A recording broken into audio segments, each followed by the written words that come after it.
All right, Doug, how are you doing? I'm good, man. You good?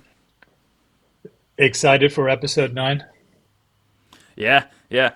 I was gonna say there are a couple things up on the hot cakes right now. Basically wrapped up January. Yeah. Midway through February. But yeah, I was gonna say, is there anything pressing you got going on right now, or like in the topic Well, realm? Because a couple things I was thinking on.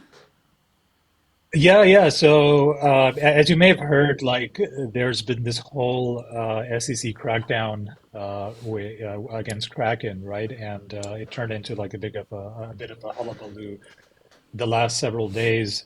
So I sort of dug into it a little bit, right? Because it was framed in a certain way, and I think there's a lot of like misinformation, right? So it really is sort of led to a lot of FUD that I think is unwarranted, right? And I think honestly, Brian Armstrong had a bit of a role to play in causing some of the FUD, and sort of caused some alarm because like right before the Kraken settlement was announced, he put up a tweet and he said that the SEC is going against staking. Right. And he said that the US was falling behind on innovation and the crypto space because of regulatory hostility, like this Kraken action, and crypto people were going to move elsewhere. And it was the same sort of like, the government is destroying everything and, this is like terrible.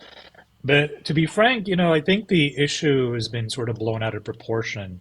And the Kraken settlement actually has a lot of silver linings, right? So in the official complaints that's posted by the SEC against Kraken, which you can read online, they laid out what the fundamental problem with with the Kraken staking service was, right? They called it the Kraken staking program. And the problem was that Kraken would take cryptocurrencies that were stakeable, something you could earn a yield on, like Ethereum, Polkadot, and Cardano, and a bunch of others.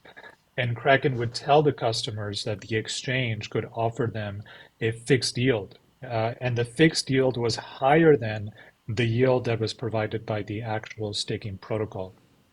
So if, for example, Cardano's protocol was giving a yield of 4%, Kraken might be offering a yield higher than that, say 5%, just to pick a number. And the SEC was basically saying that since Kraken was providing a value-added service, in other words, it was offering returns that were greater than what the protocol itself was able to generate for the user, that it represented an investment contract. And they also said that if Kraken was generating returns higher than the protocol was offering, they should have informed users about how those tokens were actually being used, because obviously they weren't just being used for staking on the protocol. If your yield is higher than what the protocol is offering, you must be doing something else, right? Whether Yeah. that's lending the tokens out or leverage trading. And if you were doing something other than just staking it to earn yield, then that should have been disclosed to the users, right? And so that's one point. The SEC also said that Kraken should have explained the risks involved in users handing the crypto over to the exchange. And we'll get to this a little bit later. Because if the exchange lost the value of those tokens because they were doing other things besides staking, then what were those risks involved to the users? That was never disclosed by Kraken. They simply advertised the program as staking as a service. Come stake with us and we'll give you yields higher than even the protocol. Whereas they were probably doing more than just staking, right? So in all fairness, if you're going to take people's crypto and offer a yield on it that's higher than the yield of the protocol itself, that's definitely like an investment vehicle of some kind, right? And you can argue whether that's right or wrong, but under the current like rules, that's something that you could argue should have been registered, right? So none of this though has like any bearing at all on whether staking cryptocurrency in proof of stake protocols in of itself is a kind of securities violation, right? From an individual level. The SEC in the complaint didn't throw any shade at all on the concept of an individual person staking crypto on a proof of stake blockchain, right? So for all of that to be boiled down to the SEC is coming after staking is like a bit alarmist, if you ask me. So right around the same time, Brian Armstrong, Coinbase went to Washington and even like put up some pictures while he was there. And he tweeted that he was there to talk to lawmakers about sensible crypto regulation. And Coinbase also like hauled out its lawyers to go on CNBC to discuss Yeah. how they were definitely not doing anything that's a securities violation, and they would be more than happy to defend it in court, right? Like Brian Armstrong put a tweet out there. So there's definitely some battle lines that are begun to be drawn there. But I also believe that Coinbase's staking as a service program is like definitely totally different from Kraken in that they don't offer yields that are higher than what the protocol promises. In fact, they offer less because they actually take a cut of the staking rewards in return for custodying the tokens for you and going through whatever technical operations is required in order to stake crypto. So the only issue that the SEC might have with Coinbase is the issue of them custodying tokens for customers, right? So, and we don't really know how that's going to shake out, but the SEC might decide that that's what the problem is. But I don't think they can get to Coinbase on the basis that Coinbase was offering some sort of an unregistered investment contract or unregistered vehicle or security. I don't think that they can make that case. I think where Coinbase was drawing the battle lines was around the issue of custodying the tokens, which is something they don't want to give up, obviously, because staking on behalf of users is a potential cash cow for the platform, right? It's like no risk at all to them. The battle lines I think that are being drawn now is about whether or not exchanges are allowed to custody tokens on behalf of users in the same way that a bank or a brokerage can custody assets. So if you telescope out of this whole thing, this is actually good for the ethos of decentralization in general. If you're dealing with proof of stake protocols, right? In a proof of stake protocol, you do not want large players like Coinbase to be handling staking operations and therefore having a large sway over the consensus mechanism. If Coinbase holds a substantial portion of all the Ethereum, for example, they have an outsized part to play in validating the block. And so cracking down on exchanges that offer staking services is probably a good thing for decentralization of a protocol.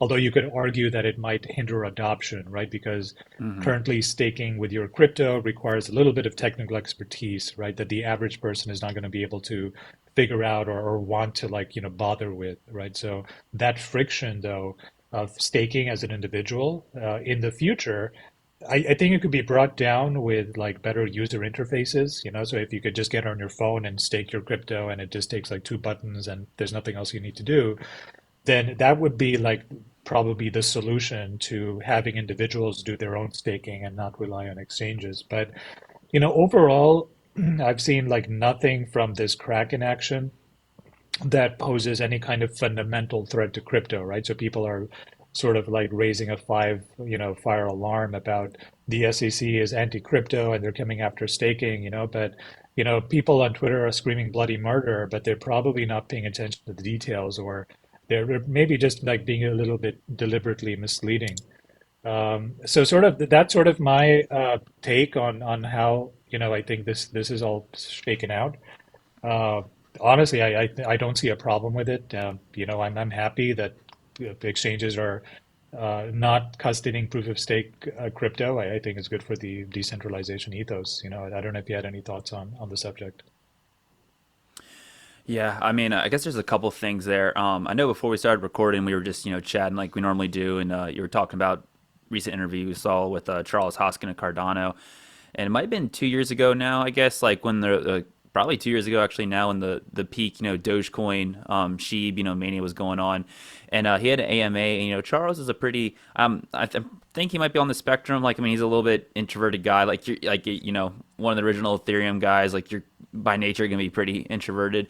But he's always pretty level-headed, and he was like cursing and screaming in one of the AMAs about Dogecoin blasting off. He's like, when I first got in the space, this was a pet rock. It was like 100 coins on Coin Market Cap. It was a joke, and he's like, we're trying to actually like, change the world here. He's like, as an industry, we've grown past this, and he said the main reason that more regulation has not come to crypto is the political, molasses of the last 4 years with Trump. And again, love him, hate him, just calling it as it is. A lot of people liked him, a lot of people didn't. The last 4 years, was a lot of a lot of attention didn't come our way because of tweets and so forth. But he was saying that eventually the hammer is going to come smacking down. So I guess the bring that full circle. My point is like to your point, a lot of people are kind of overhyping this or kind of just screaming, like fire in a crowded room. When to your point, it's kind of just more transparency where our exchange or not exchange, I guess exchanges, but is Kraken and the Coinbases of the world, are they just telling their customers, hey, this is how our staking services work. Here's how our other services work. Here's the percentages. Here's how we get those percentages. But I mean, to your point, I think people can debate whether it's good or bad for staking. But the whole reason I bring up that Charles point, it's like this was eventually coming down the pipeline, and especially after the craziness we had all of like 2021 and 2022. Now that things are kind of subsiding and quieting down, to Charles's point, like the SEC hammer is coming down for us.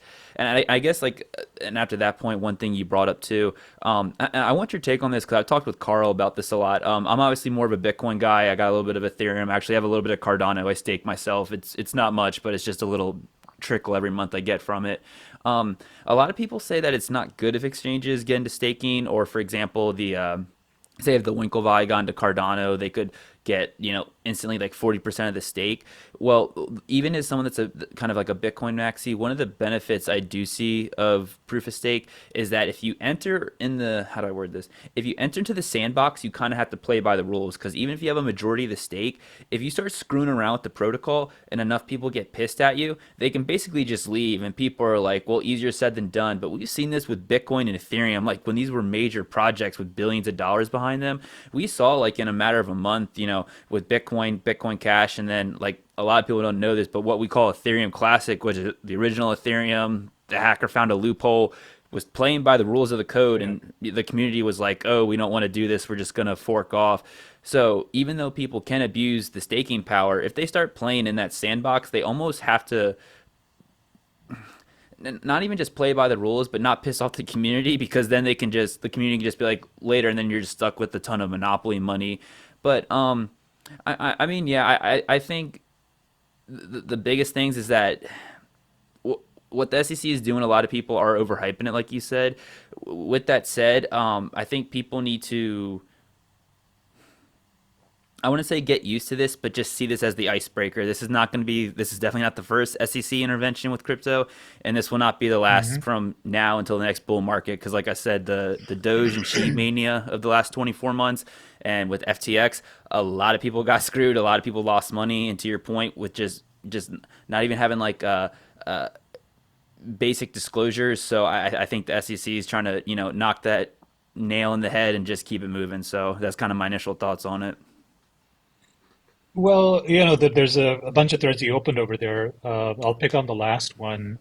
Definitely SEC is, quote unquote, cracking down. So crack down on Kraken, right? And the question I ask myself is, I don't care about Kraken, like it's an exchange like any other. And it's not like the crackdown that it experienced is some sort of existential threat to Kraken. It's going to continue on. Banks get fined all the time, right? JP Morgan Oh gets yeah. fined, and Deutsche Welle. I mean, all of these, get fined. So that's not an uncommon occurrence at all. The question I ask myself is not, oh, exchanges are being attacked. Is has the SEC said anything that is a fundamental threat to cryptocurrencies? And the answer, at least from the Kraken settlement thing, is a resounding no. And the reason is that in the complaint, the SEC complaint against Kraken, they kind of explained in the complaint what staking even is, right? And they were very nuanced about it, right? And the complaint is actually quite well detailed. It showed a very good understanding of the different staking protocols, some of which are custodial, some of which are not custodial, right? Uh, and somewhere the funds are locked and somewhere they're not locked. So what I'm getting at is that in that discussion of staking was ample opportunity for the SEC to just say, hey, this whole staking thing is bullshit and it's a security, and not only is Kraken, doing something that is a product on top of something that's already a security, but they didn't do any of those things. They just said, staking is its own thing. And then what Kraken was doing staking plus plus, where they were basically adding, extra rewards. And we never disclosed where those extra rewards actually came from, right? And none of the risks involved in generating those extra rewards were ever publicly, openly discussed with the users that were staking with Kraken. So, again, this is a maybe overly optimistic take, but if the SEC was going to ever have a comment against staking in general as being problematic in and of itself, right, in terms of, well, this is a securities contract, even if you're doing it as an individual, this would have been a great opportunity for them to say so. They did not only did they not say so, but when Gary Gensler made his sort of video, I mean he's now making all these YouTube videos every time there's an action against a crypto company, although he makes videos on other things as well. But in that video, he actually said the phrase "not your keys, not your crypto." I mean, the correct is not your keys, not your coins, but whatever. He basically said that when you give the coins over to Kraken, you are assuming extra risk that Kraken didn't tell you about. I don't know, man. I mean, reading it that way seems like this is not an SEC that is hostile to the entire idea of staking, and is certainly not hostile to cryptocurrency in general, right? They could have just said this whole thing is all toxic garbage, staking, not staking. If you do it with Kraken, you do it yourself. It's all problematic. This was an opportunity for them to say so, and they did not. So I'm actually more bullish than not by at least this Kraken thing, right? Um, so yeah, they're so quote unquote cracking down, and they should, because there was a lot of fraud, there was a lot of gray lines, gray areas of operation, which is all good. The only question I ask myself whenever these enforcement actions occur is, are they doing anything that is a fundamental threat to the idea that cryptocurrencies are a legitimate investment asset class now? And that's the only question I ever ask, right? Whenever I hear about the SEC doing anything, right? And the answer, at least with this cracking thing, is not only no, but they seem to have been speaking favorably about staking, just generally speaking, right? If Gary is telling you not your keys, not your crypto, that's actually bullish in my opinion. Right? I don't know why the people on Twitter are, raising alarm. I mean, again, Twitter is of course not the best source of, not the best Yeah, place to go and check intellectual the soup. temperature of Yeah. an issue. Yeah, so yeah, I mean, I'm actually quite happy once I actually went through the SEC complaint. I'm like, I don't see a big problem here. This is actually quite bullish. Not only does it help decentralization, but Gary didn't say anything about staking being a problem. So me as an individual, holder of any proof of stake consensus protocol, that's great. Gary said I should stake it myself. So that's what I'm going to do. I mean, to be fair, that's what I was doing anyway.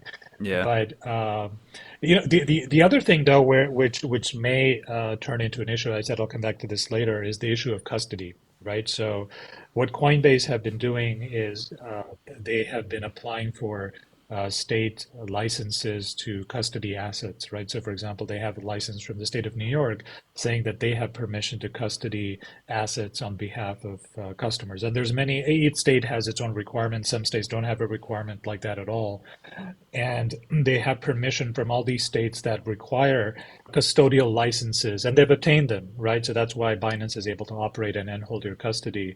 And I think the battle line that was being drawn is the SEC might say that, oh no, you need a license from us, and it's not sufficient that you have a license from the state. So I think some of the battle lines that are being drawn is, if the state says it's okay, then who the hell is the SEC to say it's not okay? So this is going to turn into a federal versus states' rights issue.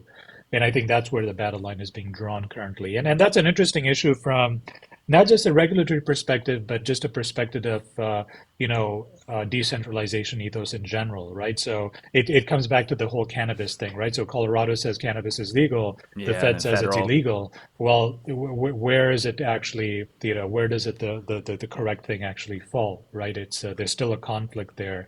And definitely in the recent past, the states have sort of won over, and currently we have a conservative Supreme Court, and conservative judges as well in the federal judiciary that are very anti-centralized, federal, power grab control, So in any sort of potential Supreme Court issue where the sort of locus of contention is about states versus federal rights, currently the way that the judiciary is sort of stacked up, it's going to probably be more favorable towards any company that says, listen, we need to respect state rights on this issue.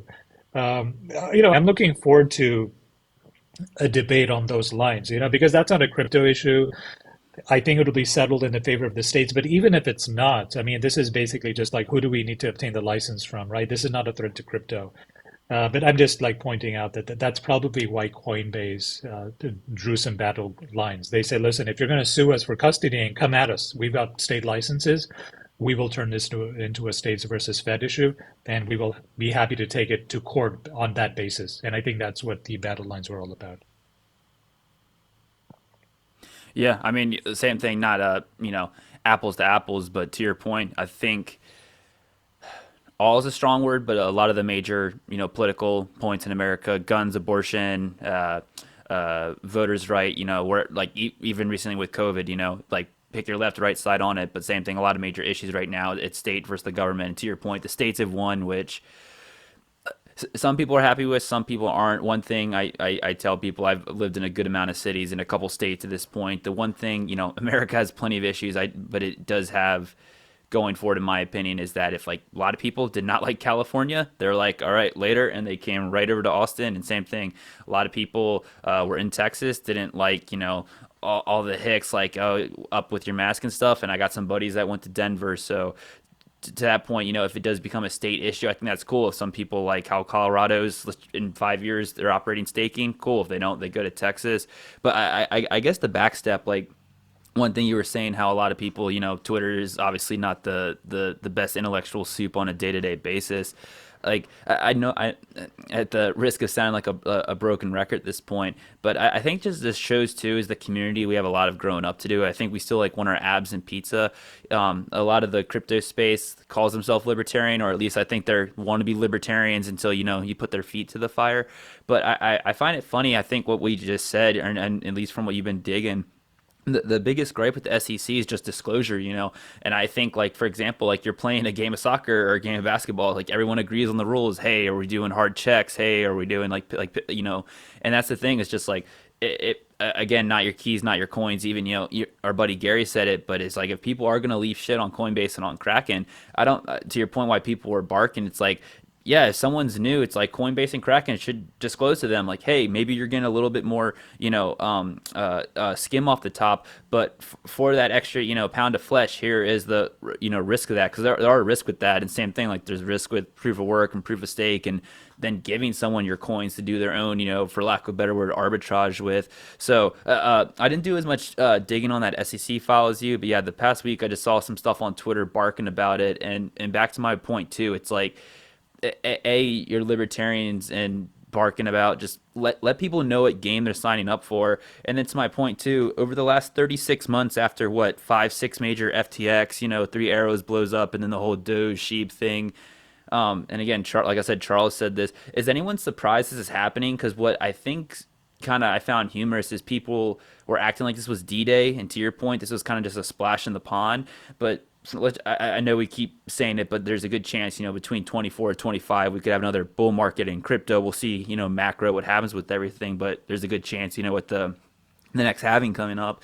But the idea that this is going to be the last SEC fart in the wind between now and then, I think is just comical. So, but to your point, I think it's good. And it's just like disclosure. And again, as not another broken record point, but there's price targets we want. Everyone's talking about, get to silver's market cap, gold's market cap, blah, blah, blah. Like, we're going to have to get more suits and equity and money in this space. And it's to your point, you think JP Morgan's going to pour 50, or bad number, $5 billion into Kraken when they have no idea what staking plus plus is?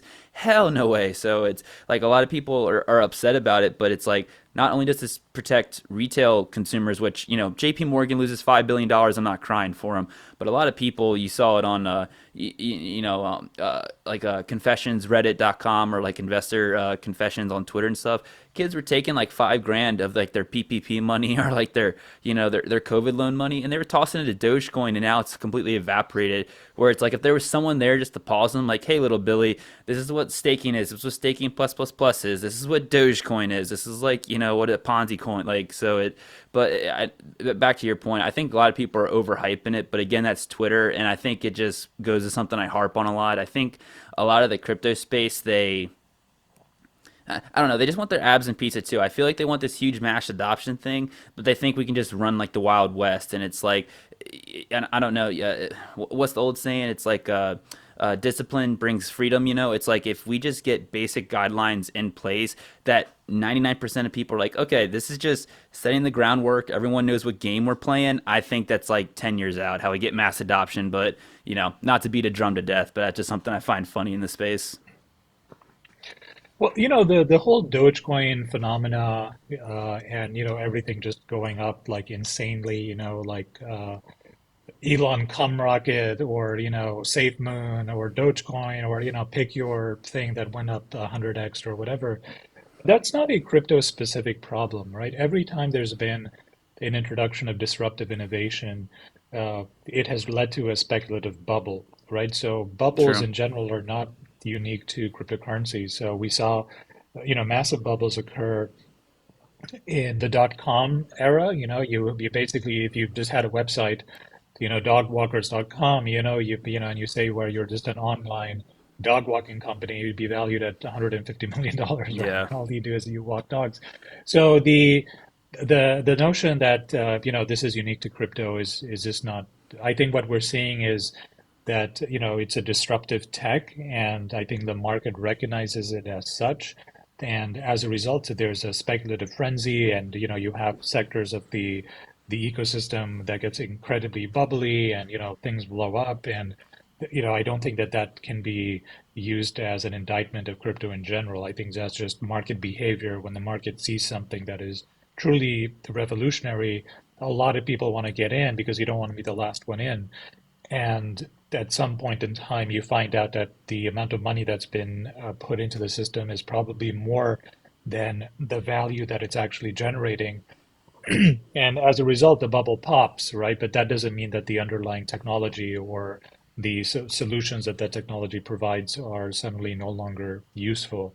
The cycle will sort of slowly go up again, and maybe it'll be less of a bubble the next go around, and then less of a bubble the next go around, and then suddenly it will just turn into a mature, Well, ecosystem well, and a mature asset class. yeah, and sorry, not to cut you off too, but that's basic like VC investment. Like it's what they have a 1 in 20 hit rate, or it's even lower.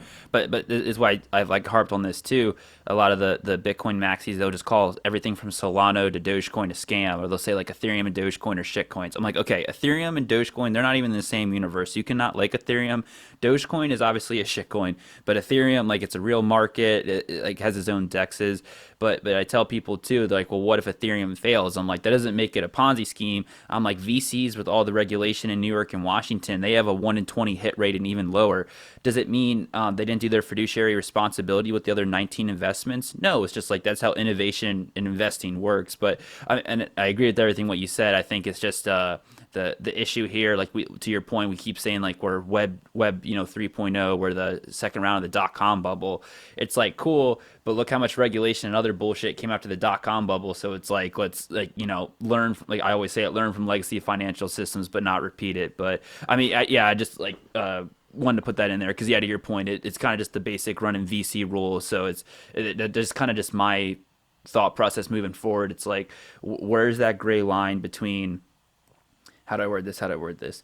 Like what is the gray line between just basic like VC investments, just innovation? You have a 1 in 20 hit rate to where like how do I word this? Like a lot of people are worried that we're becoming vaporware. That like with 2017, all Ethereum was used for it was just DeFi, ICO, Ponzi scheme, vaporware, and we kind of repeated that this past bull market. So like I guess like the reason I bring up that VC thing is like how do we actually make that step to where yeah, we're gonna have a 1 in 20 hit rate just from natural market selection instead of being now where it's kind of like just flinging shit at a wall and seeing what sticks.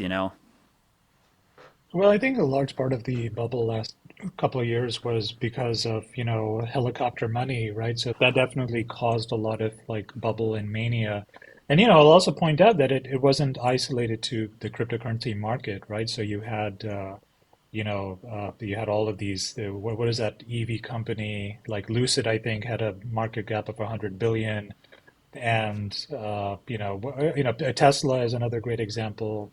Snapchat is down 75%, Facebook down 70%, right? So, the bubbles were not confined to crypto alone.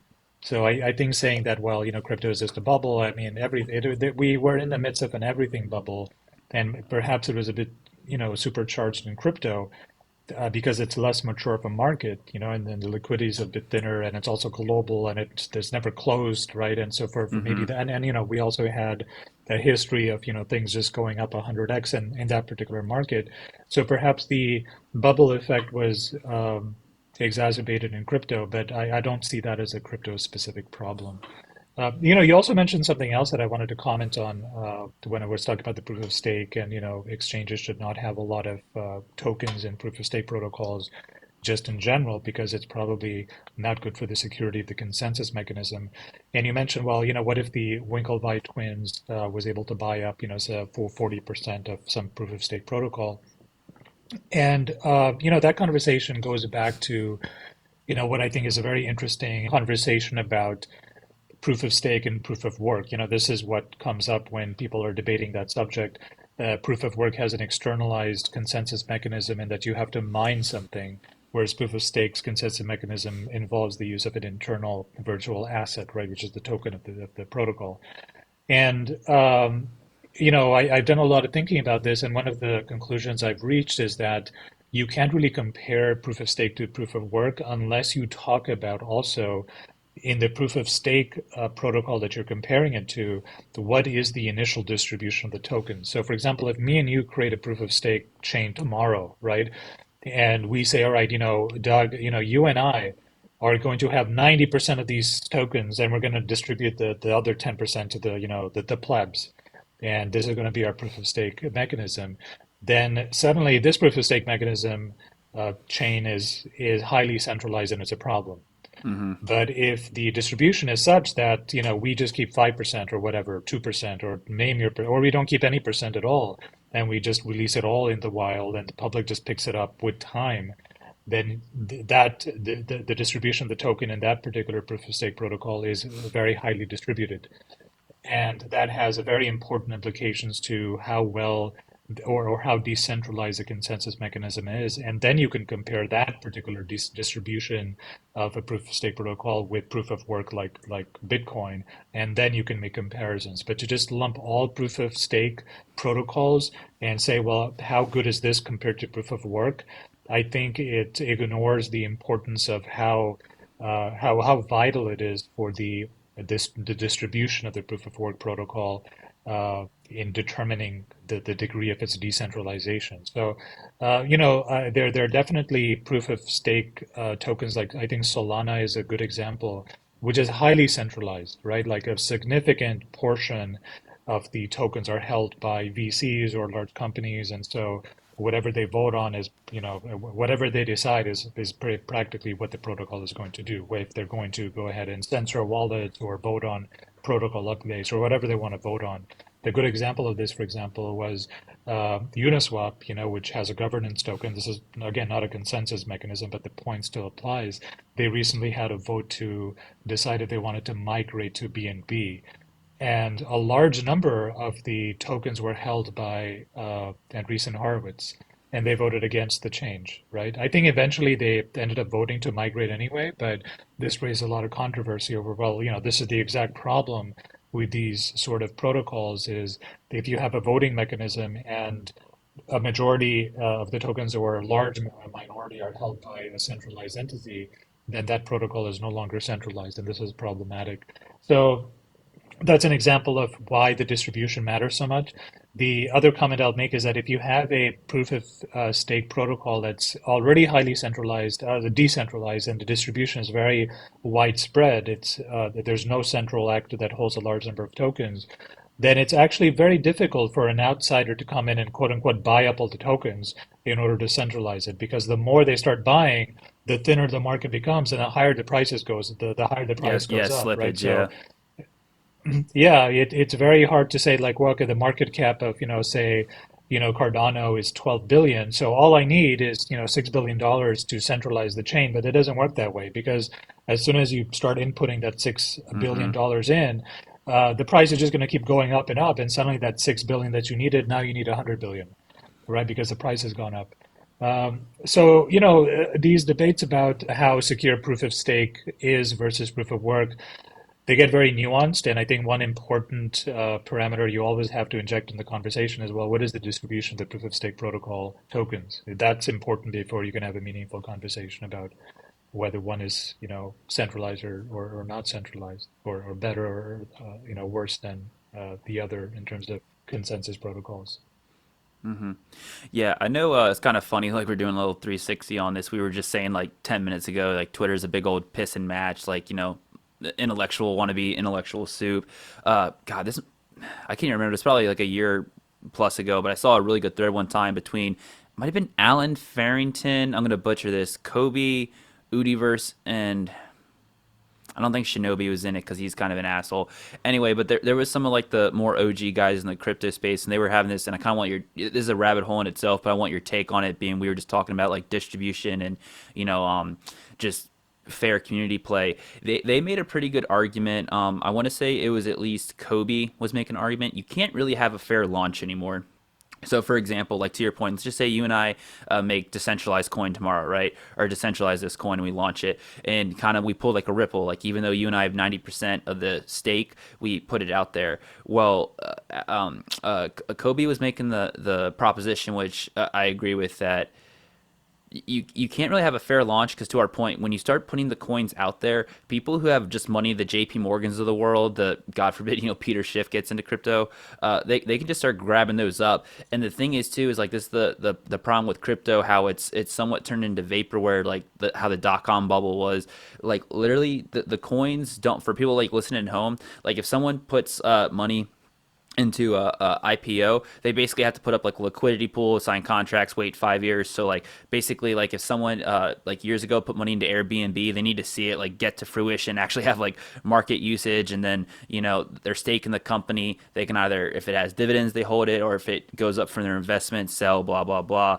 But what Kobe was saying, and I agree a lot with, is like you can't really have a fair launch because even if you try to distribute the coins, VCs or people just whales with money grab them up, and then the coin, not only does it not even not need utility, it just needs like for even a day or two have any significant value, and because they buy it, it basically at a rounding error of zero, they can basically anything they sell is pure profit. For example, I got to tell some buddies this that were buying Dogecoin, a majority of the whales who bought it under a penny, like a penny of a penny. So like even now, what the hell is it at 8, 9 cents? They can still sell that all the way down to a penny, and they're all the way in the profit. So like I guess because we were talking about like SEC coming down, like cracking on proof of stake, like to your point, you can't compare proof of work to proof of stake. But do you think like to your point on just the distribution, like because I know we've talked about this before, like there's decentralization defining that, but then there's different spectrums of decentralization. For example, there's no Satoshi, there's Charles, a Vitalik, blah blah blah. Like from everything, I know that was a whole rant right there, but do you think like anything like moving forward to from now to 24 to 25 bull market, do you think there's any way to actually, like if new projects come out, to actually have a fair launch anymore? Because and the reason I ask this is like SEC's cracking down this hammer, so they're going to want all these rules and regulations and basically turn into the stock market where you have like a liquidity pool around 1, 2, 3, you have VCs. So like not saying that's good or bad. It could turn into like legacy financial stock stuff. But do you think we can ever have like a fair launch again, like Bitcoin, or that was kind of like lightning in a bottle? Yeah, no, that's a really good question. I mean, you actually have me thinking about like on a tangent of this, and let me get your opinion on this. So, the question that came to my mind while you were saying all of that, right, is that here we are waiting for SEC regulatory clarity on what is a security and what's not a security, right? And to some extent, the SEC with its Kraken sort of lawsuit came down at least on the idea of a exchange whole, having a large amount of, staking control, right? Like Gary said, not your keys, not your crypto. Um, so in the future, do you think like the degree to which a blockchain is decentralized, do you think that that's going to be instrumental to whether it's defined as a security or not a security? I mean, the SEC has mentioned this before as well. And if it is, then, how are we going about defining the degree of decentralization? Is there a number that they come up with, or how would they settle something like that? I mean, well, I hate to like question your question, but I mean, like, would they? I mean, that's a weird one. It's like, is it a protocol thing where like it's openly specifically proof of stake, or to your point, like with like Bitcoin, it's pretty much a commodity just because like gold and silver you have to mine it. So I mean, like to your point, it's like I don't know. That's like the weird one too. It's like the and there's another thing. It's like the to our point, how much illegal shit has like pharma and the JP Morgans of the world done, and they just get a slap on the wrist fine. So it's to your point, even if they put guidelines in place, how incompetent the SEC is, with, for example, the whole Bernie Madoff blow up, even if they put rules in place like, oh, this is what a fair launch is, this is what a proof of stake is, this is our barometer of decentralization, which good luck with that, because even in the community we're in this every day, we can't even define what decentral what the cutoff for Right. decentral. So like to that point, I feel like they would just be Right. like flinging shit at a wall, and they just call a number and see if it hits. It's like, oh, this is decentralization, this is proof of stake, here's your liquidity, VC pools, have fun. That's a really good point. Like even the crypto community can decide, what is decentralized and not I mean, decentralized, right? even with myself, man, it's kind of like the word truth.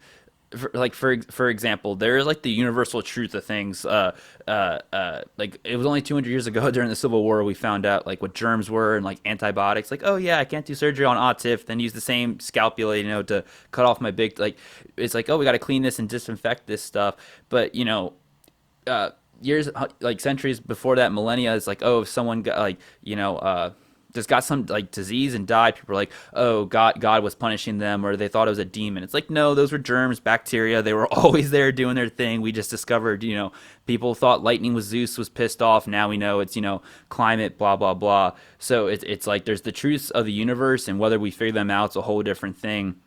An example, like, and to the point of decentralization, like something could technically be decentralized enough and the market may not recognize it. But like, for example, Doge was one of the most centralized vaporware shit coins. How many retail Right. traders cared? Absolutely. So it's Well, that raises another issue, right? So was it really centralized or not centralized, right? So how are you measuring that? So you are correct that the majority of all of the Dogecoin was held by like a handful of wallets. So in that sense, it I was think it was like 20 decentralized, right? wallets or Sorry, something centralized. crazy. Like 20 wallets is Sure. So crazy. whatever it was, let us, for example, even assume that, it was all held by one person, like just for the sake of the argument. But is that really how we're counting centralization v decentralization? Like who owns the most of the token? That it is the way to approach the problem if you're dealing with a proof of stake consensus mechanism, because the majority owner also has the majority of the consensus power, right? But in a proof of work mechanism, Hmm. the consensus protocol is externalized to miners, right? So even if I hold every single Dogecoin, the actual like transactions are being processed by miners, which the wallets who own all the Doge have no control over, right? I think the Dogecoin mining is done in tandem with Litecoin mining. So whenever a Litecoin is being mined or minted, then Dogecoin is minted at the same time. So it's sort of like co-minted. That's how the Dogecoin miners work. Um, and as far as I know, the miner activity in the Dogecoin sorry, the Litecoin space is relatively decentralized. I don't know that for a fact. I don't know that anyone cares. But the point that I'm making is that in at least in proof of work mechanisms, it doesn't really matter if most of the tokens are held by a small, minority of people, because the consensus mechanism, which is how we decide transactions are processed, is completely external to those wallets, right? That's not the case in proof of stake mechanism. So that just highlights how nuanced this stuff is, right? Is that you could be highly centralized, and let's just like go over what I consider the three legs of the decentralization pillar. One is who owns most of the tokens, right? That's one way to think about centralization. The second one is who's doing most of the consensus, of the chain, right? Who owns most of the power? So that's another thing of way of thinking about it. But the third one that a lot of people don't mention is who's writing all the code for the chain. All the Yeah, the code that's being devs. updated. Who's doing that? Who are the devs, right? So, for example, a lot of people don't talk about this, but the Bitcoin, code is basically in the control of like a handful of people. it's like, you could come up with your Bitcoin Core update tomorrow. No one's gonna like give a shit, about your proposal, right? But the people who have been doing this for years, they have like an outsized sway. Now, is that centralization? I mean, you can be philosophical about it and say yes, no, whatever it is.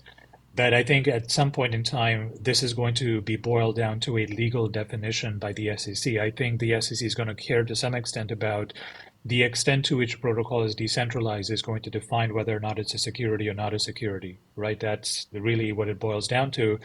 And then the next question as well, on what criteria are they deciding a protocol is decentralized or not decentralized, right? Because there's many ways to look at that composition, and it's not clear. The answer is different for proof of stake and it's different for proof of work. It's not a clear thing, and I mean, even the crypto community, to your point, doesn't agree on definitions of centralization, decentralization. Good luck with the SEC, coming up with sensible definitions of Yeah. centralization, the decentralization that we can all agree with, right? That the crypto community is going to be okay with. So this is going to be a very contentious issue going forward, and it might have been the reason why we don't have clarity on it right now, because even we can't make up our minds about it, right? So how's the SEC going to come up with some rules that we all are going to be okay with? It's going to be a bit of a messy, sloppy mess, getting this clarity through, which I don't know if it'll happen this year or not, but I think that's probably the crux of the problem is the difficulty in defining decentralization. Yeah, I think one thing you hit on, and I would add maybe there's a fourth leg. Just to put a little shameless like Bitcoin maxi plug in here. I think I've mentioned this a couple times, but even like when I'm doing a little 5 minute TED talk with people, and they're like, "Well, who made Bitcoin?" I'm like, "Well, Satoshi. We don't know who." He, she, they were. They're like they disappeared and like why they disappeared. And I tell my friends about the Liberty Dollar. Like look at Edward Snowden. Look at Ross Ulbricht did some uh, colorful things for lack of a better word, but look how he's doing what three life sentences. But for example, not saying that this again, we said they're two different horses, two different races, but not saying this is better. Not that this is a one punch thing to show that Bitcoin is better than, let's say, Ethereum's or the Krakens of the world. But for example, the SEC was like, hey, we don't like this staking stuff. Brian Armstrong, Jesse Powell, come here, please, gentlemen. We'd like to talk to you. Like, good luck sending a cease and desist letter to Satoshi. So this is like one thing I tell people too is like 20% Mm. of my conviction in Bitcoin, besides the code and the other nodes, blah, blah, blah. Like, good luck sending a cease and desist to Satoshi. And I know that sounds like a crazy thing, but we've talked about this too.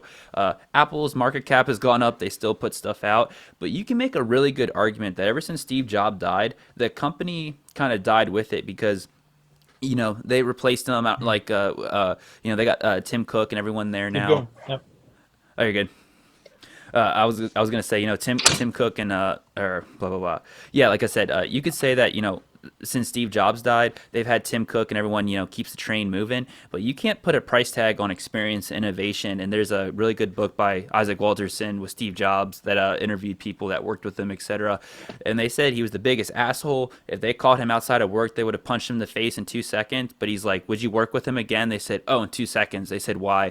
Because a lot of people used to work for other companies, and they said when they were making the iPhone, etc., they would have like 5, 6 models out with different colors. He would walk in, pick two of them, 10 seconds, walk out. He's like, "Do you guys need anything? All right, later." And they said at other companies that would have been a 2 month process. So he was just able to look at something. And same thing, he wasn't a technical expert. He just was an average person. He's like, as an average person, this is what the hell I would want right here, and you keep it moving. And he couldn't put a price tag on that. And that's my point too. It's like with some of these projects, even though like Charles and let's just like Jesse Powell, for example, with Kraken, even if they're good intentioned, there's all these external forces coming at them. With Bitcoin, to our point, even though there's a handful of devs, at least there's 1,000 people running the train instead of one person, where the SEC can kind of just poke you, and then you're just stuck in purgatory until what does decentralization mean get solved. So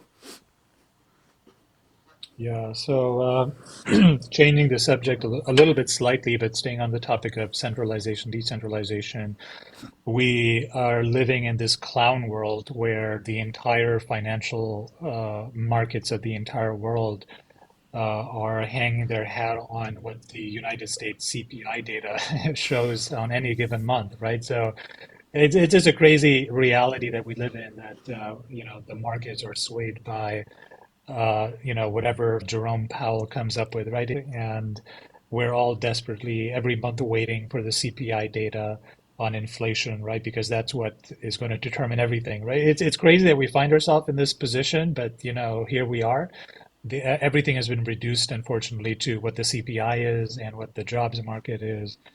So I know that recently the CPI data came in and it shows like inflation is still cooling, although the rate has slowed down a little bit. But did you have any thoughts on, whether that's, a good thing, bad thing? Are we headed in the right direction, or any other thoughts on inflation in general? Yeah, I mean the past week I was kind of or like even the last couple of months at the meetups I've talked with people. It's kind of just like the dollar and the economy. Like, what is inflation? I don't think anyone actually knows. And if you don't know what something is, like, can you even measure it? Like, for example, the other, what's today? Friday. I think it was Monday after I got back from the gym. I was just had, CNBC on while I was just, cooking or whatever. And I cannot remember the broadcaster's name, but they had a 5 minute piece. So have you heard they have a thing now called Supercore? So there's like inflation, core inflation. Okay, so we have like inflation, which is like basically everything. They still can't measure that, but they put it in a basket. Do your average, that's your percentage. Core. Oh God, I'm gonna screw this up. It's core inflation is food and your like utilities and stuff, if I'm correct. And then super core, or it doesn't account food and like your gas, electricity, etc. For your car or house. Then super core doesn't account food, doesn't account your shelter, rent, or if you have a mortgage, it doesn't count like your gas and utilities. And then on What does it count? no, and that's the That's thing. like all And the then important things. they were saying they have so what they'll do with that super core is they'll not take that they'll take that off the side, get the inflation number, and then they'll take what is called like consumers total rent, which is basically people's either rent or mortgage, and then they have a weird like derivative of 10%, and then they'll add that. And what your face is doing right now, I was listening to that and I'm like, that's some It black sounds, alchemy. Yeah, it's just bean counting. yeah, And this is the thing, it's right. like if they're doing so much of that just hula hoop jumping through hoops, I'm like, are any of these other numbers right? So I guess to answer your question, like I think we're at 6.4% inflation. Most stuff from utilities to groceries is about up 10%. Well, accounting 10%, like year over year. But it's weird too. I think like we said, we've cooled off a little bit. I remember like 6 months ago when these reports would come out, the stock market would just have a hissy fit, and it's been pretty calm this past week. So like to kind of question your question, I think markets are starting to realize that. I think people still think we're in for a soft landing. Again, I don't think we're going D-Day. I still think we have a long way to go until the ship gets back into the dock. But I think markets are starting to realize that okay, this soft landing is going to take longer than we thought. Even if the rates either go up a little bit, stay sideways, or come in just a little non-cooler than we thought. Jerome Powell is still driving the plane. He's gonna make a soft landing, but how do I word this? Do you think the markets like how do I word this? It kind of goes back to the thing. Does like the does the creature affect the environment more? Does the environment affect the creature? Do you think people's expectations on inflation actually changes it too? Because like here's my point. It's people kept saying, oh, it's gonna be transitory. It's gonna be a short thing. Soft landing. Jerome Powell has this together. Well, like the last 6 months, every time the inflation reports would come in, market would have a hissy fit, would crash, would go back up, rinse, repeat. Where stuff's been kind of quiet for the past month. So do you think markets are still in delusion that we're gonna have a soft landing, or do you think they're starting to realize that like okay, inflation's gonna be here for a while. Let's just slow and steady and see where things are at. End of year. I have a I have a friend who talks to a lot of these big money asset managers, and he sent me a text about a week ago. He said, he conference called with a bunch of them, just to sort of prepare for like the financial, year to come. And one of his main takeaways that all of these guys who are in charge of like hundreds of millions, if not billions of dollars under management have absolutely no fucking idea what the hell is going to happen. Like nobody has any clue. This is a lesson that I've really internalized, right? Because I think in the past, uh, you could argue that, well, the banks have an inside track and they have all those access to information and they can't put a foot wrong. And, but that's just not true. Like Goldman Sachs, got its like, ass handed to it last quarter. It lost a lot of money because it got into like the credit card market. Uh, and I think information has been democratized, and that's resulted in a lot of like just retailers, right? I mean, think about like cryptocurrency is a great example of this. There's so many just plain, people, like just ordinary blokes, right, who just got into cryptocurrency a few years ago because they saw the potential and they were able to front run big banks, right? So, for example, in the next few years, if Bitcoin really takes off and it gains institutional acceptance, and we have clarity, and countries have it on their balance books, and all those things become true, how smart are those people who bought it in 2015 or whatever, right? Because they saw it coming years before anyone else. The only reason they were able to do that is because they had access to information. And the more years have passed, the more information is democratized. Everyone has access to the same thing. We saw it in the AMC short squeeze saga, right? That also happened in 2021, right, where AMC was shooting up, and all of these hedge funds that were shorting AMC were forced to buy the stock to cover their short Hmm. positions. And so you basically had retail kicking corporate ass, right? Because retailers saw the same thing corporate saw, and they're like, well, fuck you, we're going to band together and short squeeze you, right? So that was entirely, I think that entire AMC saga showed me that financial information is democratized to an extent that everyone has access to the same information. It does not matter if you're a hedge fund or a bank or just an intrepid and tenacious retailer who's reading the same stuff that everyone else is. And so when information is democratized like this, I don't like listen to anybody who comes on CNBC and says, well, this is what's going to happen, that's going to happen, because what do they know any more than like everybody else? They don't. They don't have access to more data. And if they're talking the market up, then that's because they are long. And if they're talking the market down, is because they have a short Yeah, position. sure. That's like my conviction now. So I take a lot of solace in the fact that nobody knows anything because there's just too many moving parts to this incredibly complicated, interconnected global economy to be able to make predictions. It's like saying what the temperature is going to be next year on this day in this city. Yeah, It's good luck. impossible Yeah. because there's too many. The economy, the global economy has turned into like a highly complex system like the weather. Oh, And yeah. I think gone are the days because like in the 70s and 80s, we were not as interconnected Hmm. globally as we are now. Like the global trade thing hadn't really taken off. All of these, global economies or, national economies hadn't integrated as much as they've integrated. Information did not move at the speed of light like, it does today. And as a result of all of those things, we have just created this very complicated, interconnected web complex system that is really impossible to predict, right? And so I think we're all just sort of, it's the blind leading the blind, whenever anyone makes predictions about what's going to happen. So I don't pay any attention to predictions. I'm just going to wait and see what happens, because nobody knows.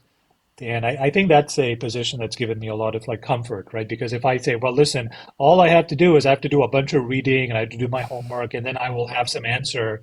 If you have that mentality, you could just drive yourself crazy, right? Because you could do all the homework you want. I'm just positioned, I have a little bit of cash and I'm just long the market in general, and I have the ability to wait out the bear market, right? And I think that's the only calculus I'm making is can I survive the bear market or not, right? And if and I do whatever it can to survive the bear market, and that's all that matters. That's the only calculus I'm making. I'm not thinking about timing the market or anything else. So I don't really know. I don't really know to answer your Well, question what's well, going to you, happen. you kind of beat me to my follow up. I don't know if you follow Lawrence Leopard, but he was on Swan Bitcoin in the last month, and then he's on Twitter. Runs a, I guess you could call it a hedge fund, but he's basically a fiduciary. Like he was a gold bug up in Boston, and then like Greg Foss got him into Bitcoin. He's been on What Bitcoin Did, Swan Bitcoin a couple of times. For an old guy, I mean, he's a real fiduciary, advisor. It's like even if maybe personally he doesn't buy into something, as a fiduciary he's going to put 1-2% of his portfolio allocation into Bitcoin for his clients. And same thing the last year, it did like a five bagger, etc. But basically on the last month he's been on some pretty good tweet threads where he'll take people's tweets from like 3 or 4 months ago, and then he'll kind of analyze them to your point where they are now, like what they got wrong, what they got right, and his base presupposition is that, like to your point, even someone like him or Greg Foss, Lynn Alden, no, you're lucky if you're hitting a 1% accuracy rate because, your point, there's so many moving parts. But basically, he went on a pretty long thread the other day, and basically to your point, like no one knows what the hell is going on. And at the end of it, he just in all caps it says, "Don't fight the Fed." So kind of like, what's your take on that too? Like, do you think fighting the Fed, you're just gonna your ship's gonna take on more water quickly? If you follow the Fed, it's kind of like blind leading the blind because, like for example, people say part of the reason in the last decade, besides 0% interest rates, the stock market's turned to a casino. Everyone's like, oh well, I don't know which individual tech stocks to buy. I'm just gonna passively buy the Russell, Nasdaq, and the S&P. And from a conservative standpoint, that's good because it's like, oh yeah, you don't want to just put all your eggs in just Tesla stock. But then if everyone and their Mhm. brother is just passively going to the S&P 500, you have 20% of the S&P 500 is zombie companies where they're just getting a cash Right, flow drip because they don't need. So it's like, well, right. you kind of beat me to my follow up. It's like, what's your whole take on the whole "don't fight the Fed" thing? Because that's kind of been the last 12 months the thumping drum of a lot of people. And like you said, I think a lot of people are realizing, at least for the next 24 months, no one knows their hand from their ass. So just don't fight the Fed. But could that even lead us to, a darker rabbit hole? And I don't really know. I think we're sort of like this conversation started off with me saying that we're in a clown world where everybody's looking at what Jerome Powell has to say and what the CPI is and what the jobs report is. And I mean, even if you're not American, you're looking at what the American inflation rate is, which is so bizarre, right? I think it's a testament to how dependent the world has become on, a single monetary policy like the US dollar, Yeah. that, someone in Finland has to care about the CPI data in the United States in order for their portfolio in their own stock market to go up or down. I mean, what kind of a mixed up, weird, backwards situation is that? That's so weird, right? So yeah, I mean, it's not. They definitely have a lot of power. Uh, I certainly don't make any investment decisions with, that principle in mind, but my own investment decisions is very, very basic as well. It's basically just invest in things that I feel do have fundamental value and use case and invest long. I guess this is maybe the Warren Buffett book of investing. I don't think Warren Buffett sits around thinking, what is the Fed doing? I think he's basically just buying things that he feels are valuable. And I do take a page out of his book, which is like, uh, just be long on companies that you actually believe in. And if you stop believing in them, then just, don't have them anymore. And don't try to time it based on what the interest rates are or what the Fed is going to do or say. I think just having a fundamental analysis approach of how good is this product and am I comfortable holding it forever if it stays a good product? I think that has been the way that I think about it because it simplifies my decision making Hmm. and it forces me to think about like fundamental like use cases of a thing, so that I don't fall into the trap of like chasing the next shit coin that goes up 100x, Elon cum rocket or SafeMoon or whatever it is, right? I mean, you could easily make money in a lot of those things, but if you are not doing a fundamental analysis approach on whatever you're buying, you can also just, find yourself on the tail end of that bubble as well. So you can just as easily lose money as gain money.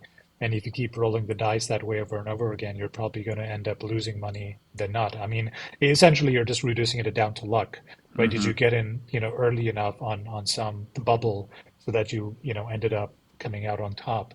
And even if you did end up on top, you might just roll the dice one more time and then lose it all because you rolled it one last time. So I don't really think about it in those terms. I do want to ask you, you said you've been talking about like inflation with the group, and I know that in our meetups, like inflation comes up a lot, and people have very strong opinions about it, right? So one of the dominant theories, of course, is that inflation is caused by increase in like the money supply. So do you have thoughts about like, do you feel strongly that that's sort of the genesis of inflation? Because a lot of people in our group think that. Yeah, well, this goes back to like my prior thing. It's like there's a couple. I guess you have like the Austrian and Keynesian, schools of thought, and then from there, there's a couple derivatives of like there's some people, and I thought this for a while too, but now I'm kind of like, Some people think that to fight inflation, you have to stop job growth. But if you think about it, like you can make the argument, it's like, okay, if companies need to, for example, the tech companies are trimming fat right now, they're getting rid of coders left and right. So it's like if they're not hiring new people, not giving out bonuses, they have more money to save, pay off debts, blah blah blah. But then you think on the flip side, it's like, well, if companies are laying off people left and right, then they can't expand. So how do you get the economy going again?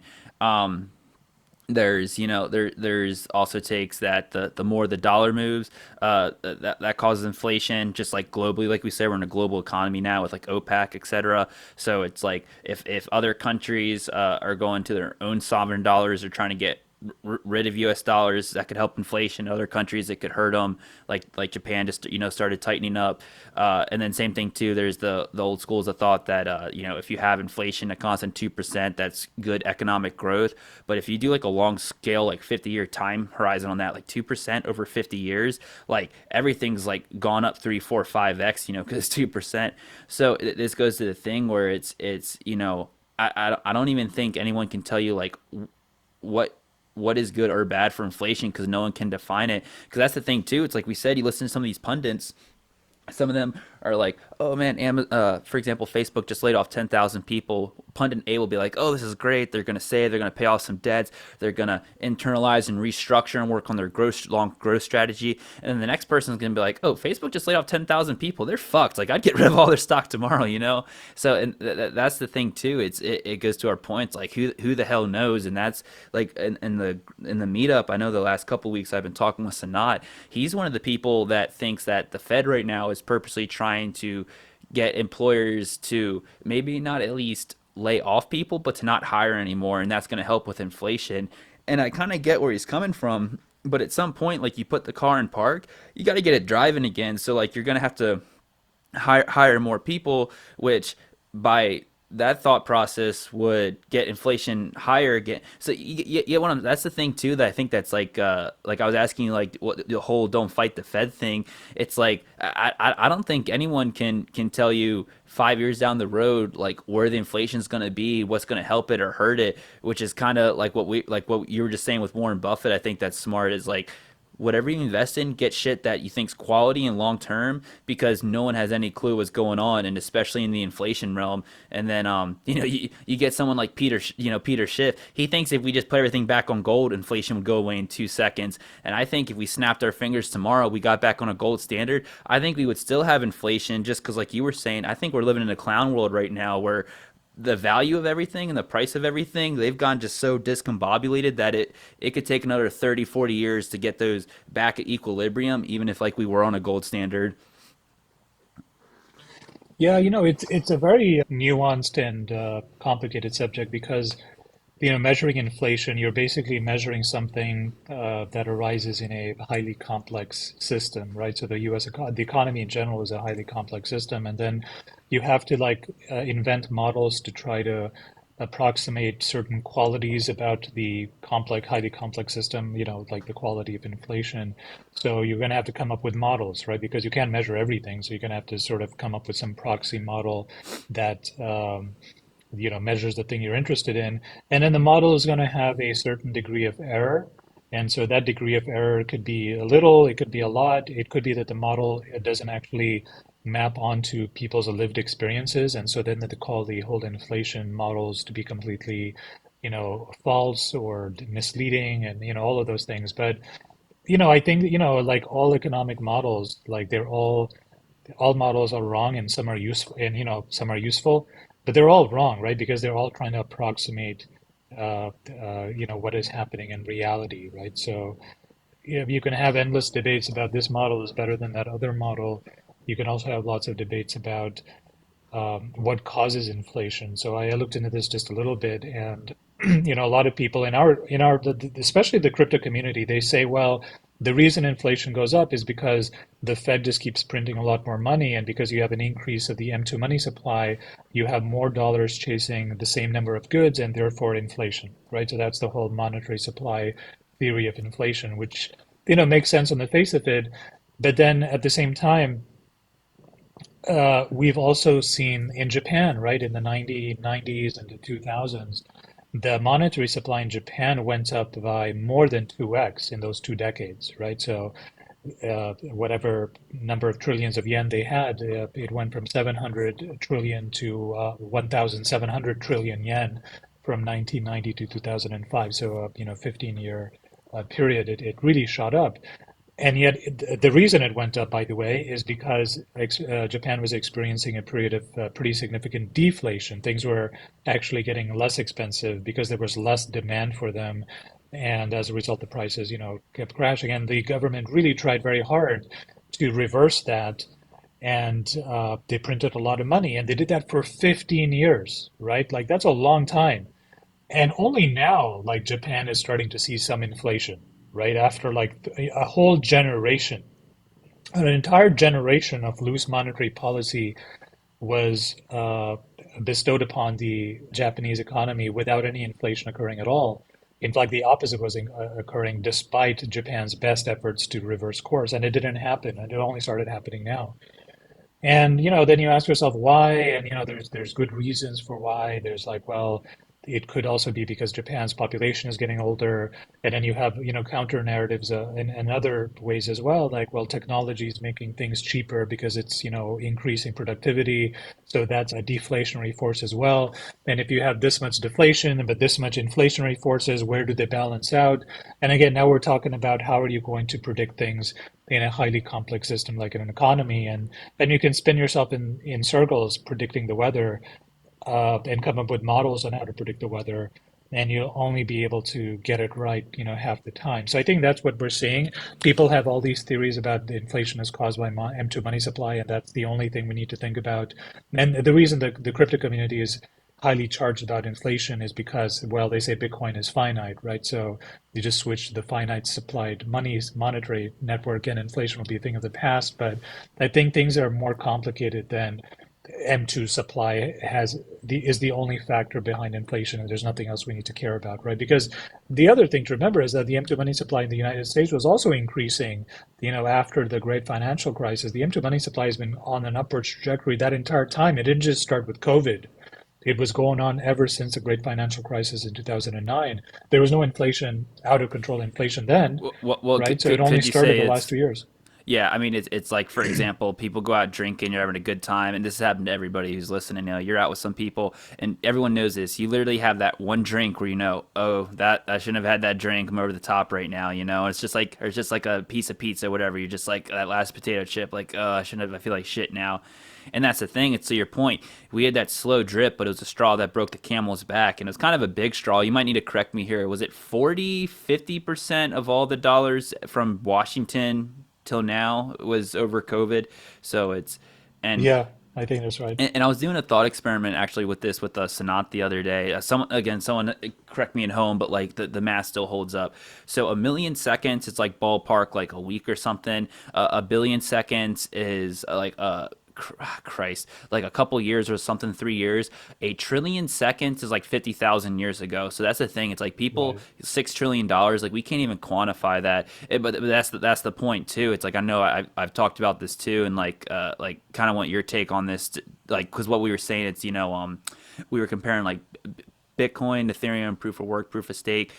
We do some governmental policies that may or not may have inflation, and Japan does the same thing with the different economies, populations, age demographics, and like this is the point too. It's like end of the day, what is money in the economy? It's like psychology, and this goes to my point. It's like, well, you get a derivative of that, which is inflation. So now you have a derivative of psychology. Good luck trying to find that, prove it, let alone correct it. And here, like to your point too, there's a ton of stuff like in the last 50 years that's gone way cheaper. Like this computer would have cost like NASA like millions, billions of dollars. Now it's 2 grand. On the flip side of that, like we were saying earlier, information is so freaking cheap now. But what's happened to college? It's just gone up and to the right like a hockey stick. Yeah. Like why? Like you can't really quantify that in any intellectual way, but it's happened. And this is, I think, like the problem with this inflation stuff is you can have like two, like for example, like, yeah, I know we always beat on Peter Schiff, but I was watching one of his things the other day. Americans are spending more at Walmart and Target, blah blah blahs of the world, and everyone's like, "Oh man, that means they must be buying more stuff." They're actually buying less items and just less shit in general. It's just everything's going up in price, so it's kind of like it's kind of like losing weight and gaining at the same time. It's like you're buying less shit, but it's costing more money, and it's like a weird inverse loop.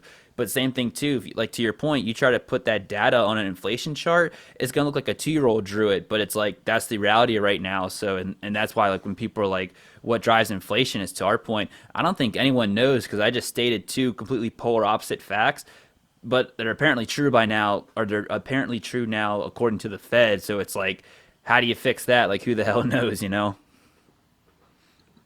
I think we're just going to have to hurry up and wait and find out. Time is going to reveal to us what is going to happen in the next year. It should be an interesting year. You know, I mean, hopefully not as interesting as the last 3 years, but yeah, I mean, I think nobody really knows where the puck is going to land. I do pray and hope that the rate of inflation starts going down dramatically, as some pundits are predicting, because that's just going to help, everybody in the world, right? I mean, these increased interest rates, is causing a lot of pressure on foreign currencies because a lot of people are just putting their money in dollars, and because the dollar can actually yield some pretty good returns now, like a 6-month treasury bond can give you 5%. Like that's pretty good money, right? So 5% risk-free yield. Why would you put that in the stock market? Why would you put that in the yen? Why would you put that in the Indian rupee? If you were a big institution, you would just funnel your money over to US Treasuries, right? Because it's yielding so much. So I think unfortunately, the entire world is held hostage to the US monetary sort of network, the US dollar. And, when that monetary network starts malfunctioning, it causes all these second order effects to countries that don't even necessarily use the dollar, but they're dependent on the dollar strength because that's the unit of account with international trade, Yeah, it's all especially tied up. oil. Yeah. So yeah, I mean, hopefully things settle down. I really hope the worst is behind us. It's been really brutal, like what, 16 months? Yeah, I mean, it's like You know? when you look back, it like I don't know. I guess it's like day by day, but yeah, you look back. Like even the other day, I was looking at some of the stock market and some of the Bitcoin. Like there were some single week candles, man. It was like straight down, man. But now looking back, it's I don't know. I don't keep as much with stock market, but crypto is like I've seen a dozen days like 20% down plus, so you get used to it. But yeah, to your point, we look back, it's like damn, Facebook, like real companies are down 70%. But one thing, like I know you always say, and like I was even talking to a buddy about this the other day at the gym, it's like the biggest thing you can do is stay busy, keep working. Your most like powerful wealth building tool is just, Dave Ramsey. It's Yeah. corny, but it's true. It's just like keep checks coming in.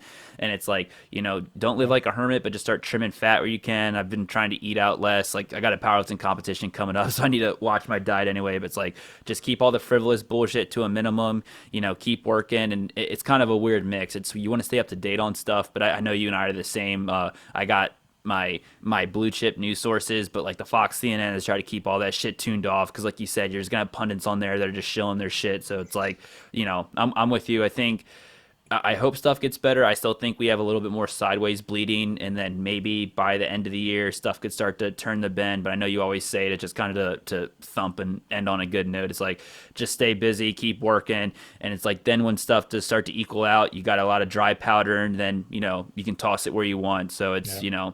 at least a silver lining to everything Absolutely, man. I think we should leave it on that highly optimistic note and for good now. advice for living life in general, man. Good talk. Yeah, as always, man. All right, appreciate it, Atif.